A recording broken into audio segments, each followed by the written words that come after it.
Let's get into the dailies we have today. We'll do a few of them. And so let me start with the daily graphic. 3 cement factories shut down. GSA accuses them of using inferior materials. We have break from the past. Budget must show tax reform. This is coming from Na and Dani. We have 81 schools in flood-hit areas resuming. Okay, that's good news there. Graphic organizers free health screening for Adabraka residents. And that's what we have for the front page of the daily graphic. All right, and in the Ghanaian Times, on the very front page, and the big one there, expectations of 2024 budget, economic policy, don't impose new taxes, rather introduce new initiatives to broaden the tax net. And this is what economists are saying to the government. And you can read more about that on page 12 of the Ghanaian Times. Ghana wins bid to host the IFPIM Africa headquarters. That's big news. You don't know what that is, go look it up and understand that it's a great opportunity for Ghana.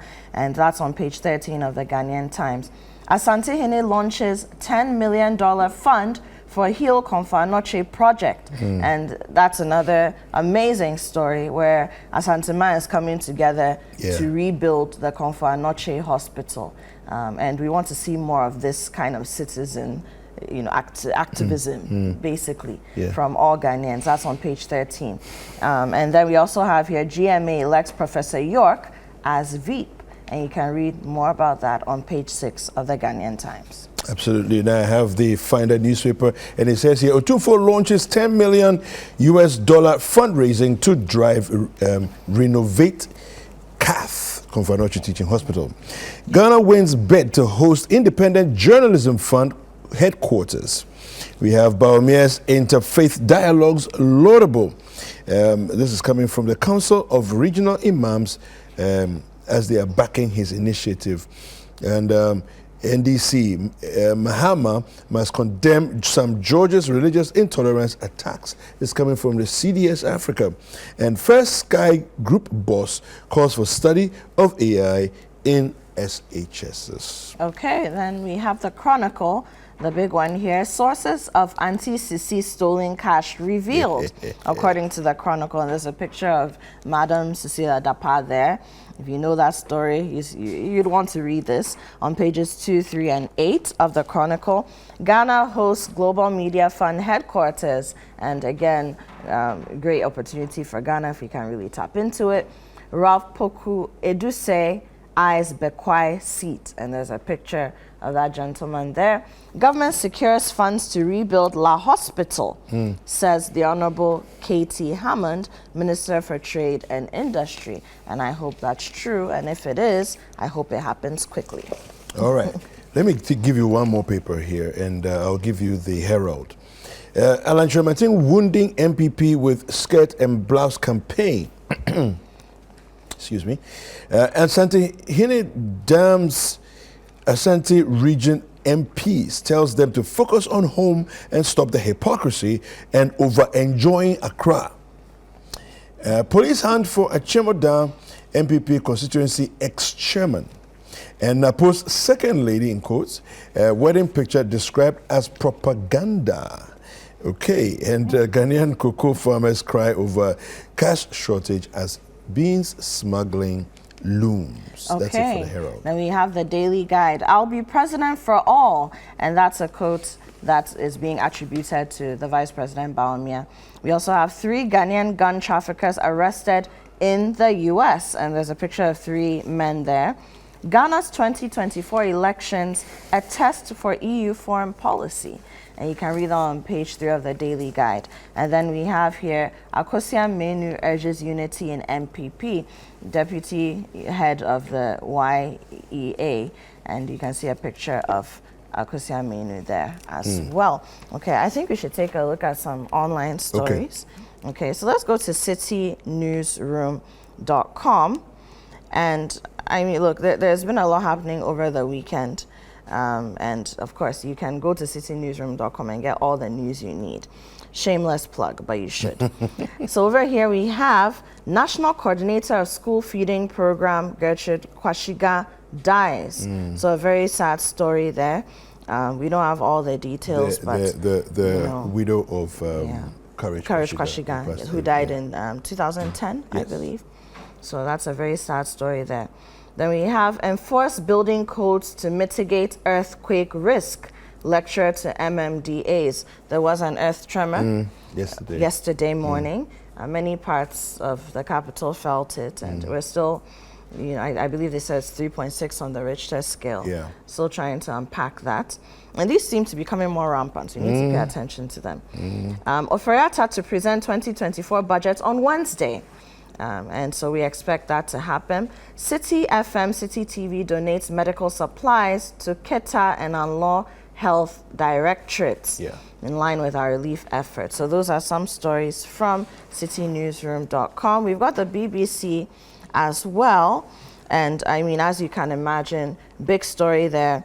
World Health Organization says Gaza's main hospital is no longer functioning. And that has to do with the war and the raids that are happening there.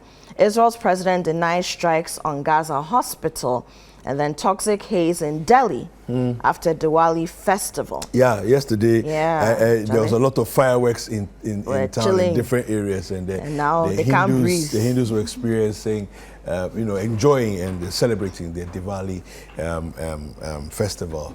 And so I think in India they've gone and overdone it. Oh, actually. And now they chill out. There's a lot of And then lastly, CNN.com, whoever needs surgery dies, says the director of Gaza's largest hospital. Wow. So, there's a lot happening in the world as well. We need to pray for the world. Yeah. All right, sports is next. Don't go anywhere.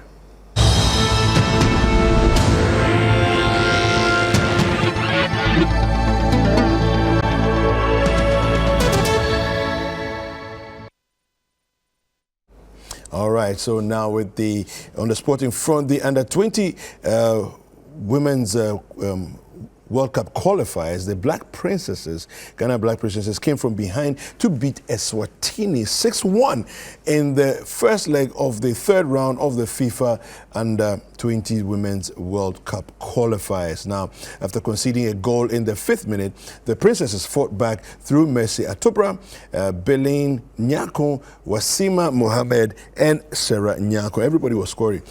Ghana will host Eswatini in the return fixture on Sunday, November 19th, 2023 at the Accra Sports Stadium, and if they make it through, they will face either Senegal or Uganda in the final round. Now, Black Stars news, very sad news here. Ghana forward Raphael Dramina passes away on Saturday after he collapsed during a league match in Albania. Now, the 28-year-old was in action for his club, Ignatia, when he collapsed in the 23rd minute, and he was sent to the hospital but was declared dead. Dramina's issues with his heart had been well documented since he was first diagnosed in 2017. Now, despite being fitted with a device in his chest, the issues resurfaced in 2021, and he has switched clubs due to the reluctance of teams to sign him because of his condition. He played 9 times for Ghana and scored 2 goals. Now, with Premier League on Citi, of course, yesterday we had the Oliver Twist, shack there, and it was a road show, and just exciting times for Manchester City and as well as Chelsea. Well, I don't know if it's so exciting for Manchester City. So, Manchester City and Chelsea played out a potential game of the season after they shared points in a 4-4 draw at Stamford Bridge. Now, Chelsea got their goals through Thiago Silva, Raheem Sterling, Nicholas Jackson, and Cole Palmer, while Man City scored through Erling Haaland, Manuel Akanji, and Rodri. Now, the result sends Manchester to 28 points, 1 point ahead of Liverpool and Arsenal. Tottenham Hotspur suffered their second straight loss of the season after they were beaten 2-1 by Wolves on Saturday. Now, Spurs took the lead through Brennan Johnson after 5 minutes, but they failed to hold on and gave away goals in injury time as Wolves scored from Pablo Sarabia and Mario Lemina. Now, Arsenal were 3-1 winners against Burnley at the Emirates on Saturday. The Gunners scored through Leandro Trossard, William Saliba, and Alexander Zinchenko, while Josh Brownhill scored for Burnley.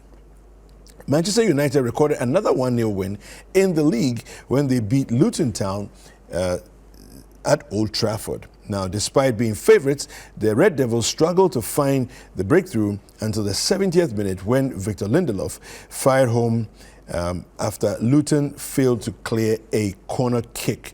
On Sunday, Liverpool beat Brentford 3-0 at Anfield, but after 2 disallowed goals from Darwin Núñez, Mohamed Salah gave the Reds the breakthrough in the 39th minute. He doubled it in the 62nd, and Diogo Jota completed the scoring in the 74th minute. Now, that's where we come to the end of sports this morning.